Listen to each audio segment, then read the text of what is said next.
Welcome बच्चों। मैं आज एक बार फिर अपने चैनल में आपके सामने सेल चैप्टर में नेक्स्ट आगे का पोर्शन लेकर के आया हूँ। आज के मैं अपने इस लेक्चर में टाइप्स ऑफ सेल्स के बारे में बताऊंगा। अब जैसे ही बोला जाता है टाइप्स ऑफ सेल्स, तो किस बेसिस पर इन सेल्स को क्लासिफाइड किया गया है, सोचने वाली बात है। तो यहां पर मैंने एक्चुअली सेल्स को जो क्लासिफाइड किया है वो on the basis of nucleus. अब न्यूक्लियस इंसिपिएंट टाइप का है कि डेवलप टाइप का, सोचने वाली बात है। अगर डेवलप टाइप का है तो ऐसा न्यूक्लियस जो डेवलप टाइप का है और ऐसी सेल जिसमें डेवलप टाइप का न्यूक्लियस होगा उसे यूकैरियोटिक सेल कहेंगे। अब आप सोच रहे होंगे कि भाई डेवलप टाइप का न्यूक्लियस और इंसिपिएंट यानी प्रिमिटिव टाइप का न्यूक्लियस, दोनों में वेरिएशन क्या है। पहली बात तो मैं आपको एक चीज अभी भला की एक्सप्लेन करूंगा न्यूक्लियस आगे, लेकिन एक चीज याद रखिएगा, nucleus is known as a control room of the cell. All the cellular activities which are performed by the cell directly or indirectly regulated by the nucleus। किसी भी न्यूक्लियस के चार पार्ट होते हैं अगर डेवलप की बात कर रहे हैं हम। न्यूक्लियोप्लाज्म, न्यूक्लियर मेम्ब्रेन, क्रोमैटिन और न्यूक्लियोलस।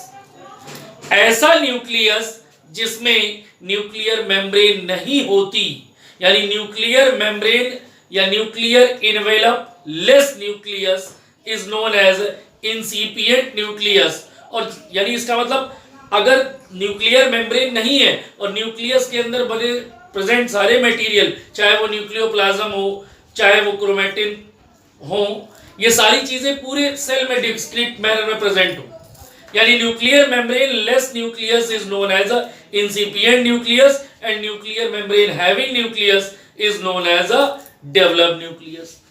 साफ साफ आपने यहां पर देख सकते हैं इस इंडेक्स में, इस डायग्रामेटिक ग्राफिकल रिप्रेजेंटेशन में मैंने ये बताने की कोशिश की है कि सेल दो टाइप की हैं, यानी न्यूक्लियस के बेसिस पर cells are classified in two categories. First is prokaryotic cell and another is eukaryotic cell. Prokaryote word is made up by the two small word pro plus carrion। pro means primitive और carrion means nucleus। अब आप सोच रहे होंगे ये carrion word तो ये सब लैटिन लैंग्वेज के वर्ड है, यानी ऐसी सेल जिसमें इंसिपिएंट न्यूक्लियस प्रेजेंट होता है प्रोकैरियोटिक सेल कहलाती है। फिर क्वेश्चन अराइज होता है कि भाई कहां ये देखने को मिलेगी, रिप्रेजेंटेड बाय, ये क्वेश्चन याद रखिएगा, यहां से अक्सर आ सकता है, represented by the member of the kingdom Monera. Mister R H. Whittaker के थ्रू 5 किंगडम क्लासिफिकेशन तो आपने सुना ही होगा, Monera, Protista, Fungi, Plantae and Animalia.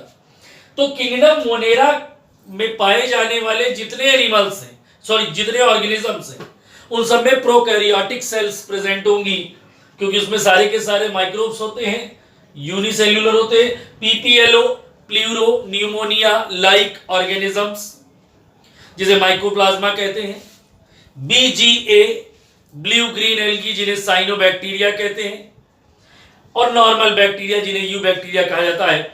ये 3 ऑर्गेनिज्म प्रोकैरियोटिक सेल वाले होते हैं। इनके अलावा all the members of another kingdoms, बाकी बचे हुए जितने भी किंगडम्स हैं उनमें पाए जाने वाले मेंबर, चाहे वो फंजाई के ऑर्गेनिजम्स हो, चाहे एनिमलिया के हो, चाहे प्लांटी के हो, समझ रहे होंगे आप। तो इनके अलावा या चाहे प्रोटिस्टा के हो, वो सारे के सारे अदर किंगडम्स के एनिमल्स यूकैरियोटिक सेल वाले होते हैं।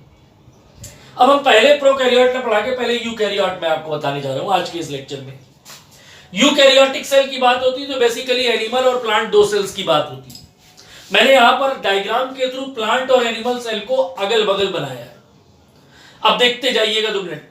अगर आप एनिमल सेल को देख रहे हो तो एनिमल सेल में सेल वॉल नहीं होती, केवल जो आउटर कवरिंग होती है वो सेल मेम्ब्रेन की होती है। चूंकि ये सेल मेम्ब्रेन जिसे प्लाज्मा मेम्ब्रेन भी कहते हैं, प्लाज्मा लेमा भी कहते हैं, प्लांट और एनिमल दोनों में रिपोर्ट करने देखी जाती है, इसीलिए इसको बायो मेम्ब्रेन भी कहा जाता है। इसके अंदर का जो पूरा पोर्शन है वो फिल्ड विद द जो मटेरियल भरा रहता है उसे साइटोप्लाज्म कहते हैं। अच्छा, एनिमल सेल में बीचों बीच न्यूक्लियस प्रेजेंट होता है, इसका सबसे बड़ा रीजन क्या है? क्यों बीचों बीच सेंटर कंडीशन में न्यूक्लियस प्रेजेंट है? इसका रीजन ये है कि इसमें जो वैक्यूल्स होती, मैंने शायद लेबलिंग वैक्यूल्स की नहीं की, इसमें जो वैक्यूल्स होती हैं ये बहुत छोटी होती हैं या ना के बराबर होती हैं, जिसकी वजह से न्यूक्लियस सेंटर में प्रेजेंट होता है। न्यूक्लियस के चारों तरफ न्यूक्लियर इनवेलप, चूंकि यूकैरियोट की बात हो रही है, कहीं कहीं पर न्यूक्लियर इनवेलप में गैपिंग प्रेजेंट होती है, और जिस गैपिंग को न्यूक्लियर पोर कहते हैं, और फ्रॉम न्यूक्लियर पोर जो ट्यूबुलर स्ट्रक्चर जनरेट हो रही है उसे इंडोप्लाज्मिक रेटिकुलम कहा जाता है। कुछ इंडोप्लाज्मिक रेटिकुलम की सरफेस के ऊपर मैंने ब्लू कलर के डॉट दिखाए, आप देख सकते हैं। तो जिनके ऊपर ब्लू कलर के डॉट यानी राइबोसोम प्रेजेंट होते हैं उन्हें रफ इंडोप्लाज्मिक रेटिकुलम कहते हैं, एंड अनदर जिन पर नहीं होंगे उन्हें स्मूथ इंडोप्लाज्मिक रेटिकुलम कहा जाता है। इसी से अटैच मैंने एक स्ट्रक्चर दिखाई है जिसमें बहुत सारी डंबल शेप स्ट्रक्चर एक दूसरे के ऊपर ओवरलैप्ड है, और कुछ वैक्यूल्स भी, कुछ वेसाइकल्स भी प्रेजेंट, और ये सारी स्ट्रक्चर एक मेम्ब्रेन के थ्रू बाउंड है, सिंगल मेम्ब्रेन, यूनिट मेम्ब्रेन से बाउंडेड है। तो ये स्ट्रक्चर गोल्जी बॉडी कहलाती है। अच्छा, चूंकि मेम्ब्रेन बाउंडेड है, सब एक साथ अटैच रहते हैं, इसलिए गोल्जी कॉम्प्लेक्स वर्ड यूज किया जाता है एनिमल सेल के अंदर। जब किसी जगह आप प्लांट सेल में देख रहे होंगे ये Golgi body non membrane bounded होता है, इसीलिए यहां पर गोल्जी बॉडी के लिए डिक्टियोसोम वर्ड यूज किया जाता है। आप देख रहे हैं कि प्लांट सेल का जो न्यूक्लियस है वो साइड में है, क्यों? क्योंकि 90% से ज्यादा यानी approx 90% portion of the cell is covered by vacuole, इसलिए न्यूक्लियस साइड में खिसक गया। ईआर यानी रफ और स्मूथ ईआर यानी आरईआर और एसईआर आपको इसमें भी देखने को मिल रहे हैं। ये जो गोल्जी कॉम्प्लेक्स के अलावा इसके अंदर आपको माइटोकॉन्ड्रिया भी दिखाई देंगे, इसमें भी माइटोकॉन्ड्रिया दिख रहे होंगे। लेकिन एक चीज प्लाज्मा मेम्ब्रेन के बाद यहां पर एक और एक्स्ट्रा आउटर कवरिंग दिखाई देती है जो प्लांट सेल में दिखती है, एनिमल सेल में नहीं दिखती, वो होती है cell wall. Cell wall is reported in the plant cell, not in animal cell. Cell wall के बाद प्लाज्मा मेम्ब्रेन इसमें भी होगी, लेकिन यहां पर प्लाज्मा मेम्ब्रेन ही होगी, सेल वॉल नहीं होगी। अच्छा, इसके अलावा चूंकि ये एनिमल सेल है, ऑटोट्रॉपिक नेचर की होती है, और ऑटोट्रॉपिक नेचर क्लोरोप्लास्ट एक काइंड ऑफ प्लास्टिड इसके थ्रू प्रोवाइड किया जाता है। तो प्लास्टिड आपको रिपोर्ट करने को मिलेंगे, देखने को मिलेंगे केवल प्लांट सेल में, एनिमल सेल में आपको प्लास्टिड नहीं मिलेंगे। इसके अलावा रिजर्व फूड मटेरियल, जिसको मैंने यहां पर कहा जाएगा, मैंने क्या रेड कलर के सर्किल से दिखाया है, यहां पर रेड कलर के सर्किल को मैंने क्रॉस कर दिया है, उससे रिप्रेजेंट किया है।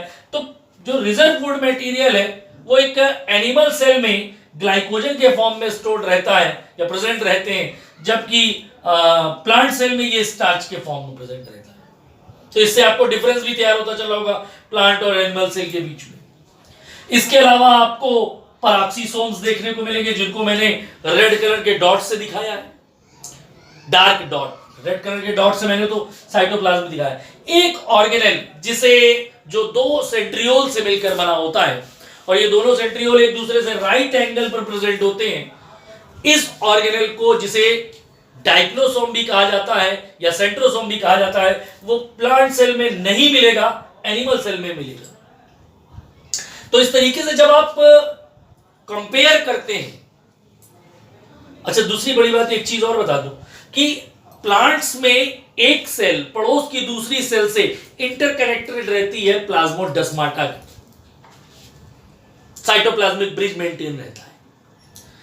प्लाज्मोडेस्माटा वैसे तो एक नॉन लिविंग पोर्शन है, बट इसके अंदर प्रेजेंट जो डेस्मोटिब्यूल्स है जिनका ऑर्गेनाइजेशन ईआर करता है, ये एक लिविंग नेचर का पोर्शन है। तो आपने साफ साफ आपके सामने एक प्लांट एनिमल सेल का डायग्राम है, एक प्लांट सेल का डायग्राम है।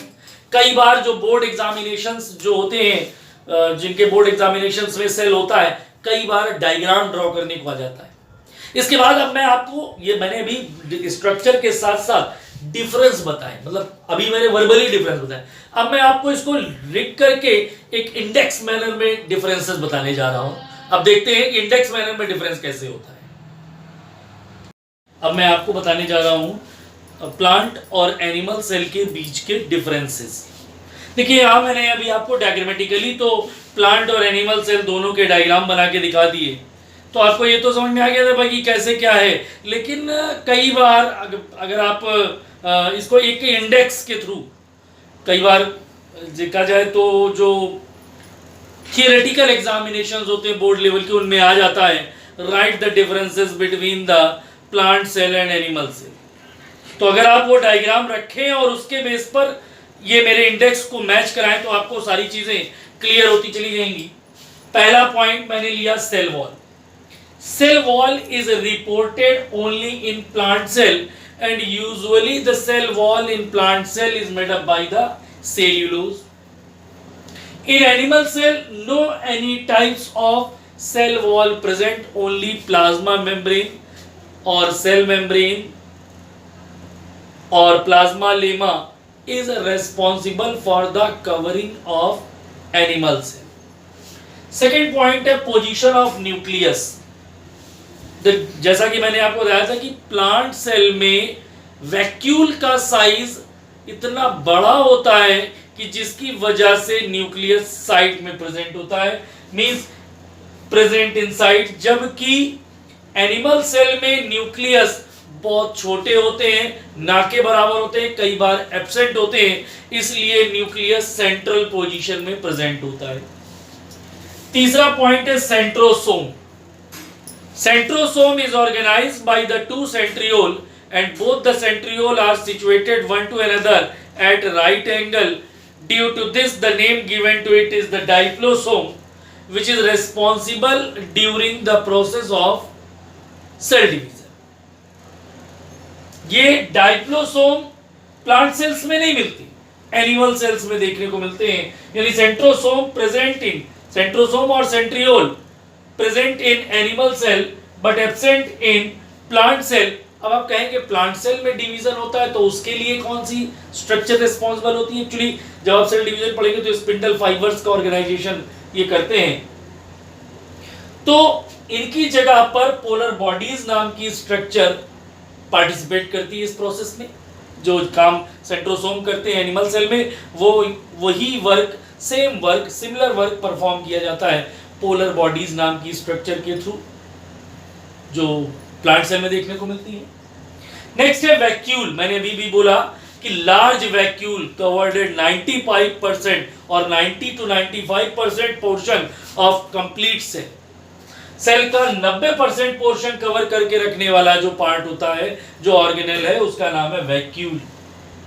तो प्लांट सेल में वैक्यूल होते हैं और बहुत बड़े होते हैं, जबकि एनिमल सेल में बहुत छोटे होते हैं, कई बार तो एब्सेंट होते हैं, देखने को ही नहीं मिलते। यानी न्यूक्लियस की पोजीशन के लिए वैक्यूल का बड़ा और छोटा होना रिस्पॉन्सिबल है। सेंटर में अगर न्यूक्लियस प्रेजेंट है तो इसका मतलब वैक्यूल है लेकिन बहुत छोटे या ना के बराबर, अगर साइड में है तो इसका मतलब वैक्यूल बहुत बड़े हैं। अगला है reserve food material. Plant cell food reserve करती है in the form of starch, जबकि animal cell store the food in the form of glycogen. Glycogen के फॉर्म में फूड स्टोर करती है, तो दोनों का जो पोर्शन है वो अलग हो गया। भाई ग्लाइकोजन के फॉर्म में स्टोर्ड होता है एनिमल सेल में, जबकि प्लांट सेल में स्टार्च के फॉर्म में। अगला है Golgi complex. Cisternae, vesicle, tubules 3 सब स्ट्रक्चर से मिलकर बना होता है। अगर ये यूनिट मेम्ब्रेन के थ्रू बाउंडेड है तो इस स्ट्रक्चर को गोल्जी कॉम्प्लेक्स कहेंगे, और इस तरीके से मेम्ब्रेन बाउंडेड स्ट्रक्चर केवल एनिमल सेल में देखने को मिलेगी, जबकि लूज मैनर में ये सारी स्ट्रक्चर सिस्टर्नी, वेसाइकिल और ट्यूब्यूल्स, अभी एक्सप्लेनेशन आपको मिलेगा, अगर ये प्रेजेंट होती है तो इन्हें नाम दिया जाता है डिक्टियोसोम। यानी व्हेन द गोल्जी कॉम्प्लेक्स या Golgi body reported in plant cell which is not enclosed in the unit membrane, then the name given to it is the dictyosome. उसी का नाम है डिक्टियोसोम। लास्ट है प्लास्टिड, जो सबसे बड़ा कैरेक्टर है, ल्यूकोप्लास्ट, क्लोरोप्लास्ट, क्रोमोप्लास्ट। आपने सुना होगा kitchen of the cell, housewife of the cell, plant cell chloroplast को कहते हैं, क्योंकि फूड फॉर्मेशन की जो प्रोसेस है उसमें क्लोरोप्लास्ट में प्रेजेंट क्लोरोफिल पार्टिसिपेट करती है। तो ये प्लास्टिड्स प्लांट सेल में देखने को मिलेंगे, जबकि एनिमल सेल में इस तरीके की कोई भी कलरफुल स्ट्रक्चर देखने को नहीं मिलती। तो इस तरीके से आपको आज के इस लेक्चर में मैंने प्लांट और एनिमल, यूकैरियोटिक सेल में प्लांट और एनिमल सेल्स के बीच का डिफरेंस बताया। नेक्स्ट लेक्चर में मैं आपको प्रोकैरियोटिक, स्पेशली बैक्टीरियल सेल को एग्जांपल फॉर्म में लेकर, मैंने आपको बताया भी था कि भाई कहां कहां मिलते हैं प्रोकैरियोट्स, उनमें बैक्टीरियल सेल को लेते हुए एक्सप्लेनेशन दूंगा। आई होप मेरा ये लेक्चर आपको अच्छा लगा होगा। अगर लेक्चर अच्छा लगे तो चैनल को सब्सक्राइब जरूर करिएगा बेल आइकॉन को दबाकर, ताकि जो भी लेक्चर मेरे थ्रू अपलोड किए जाते हैं उनका नोटिफिकेशन आपको मिलता रहे। Stay safe, stay home, good bye.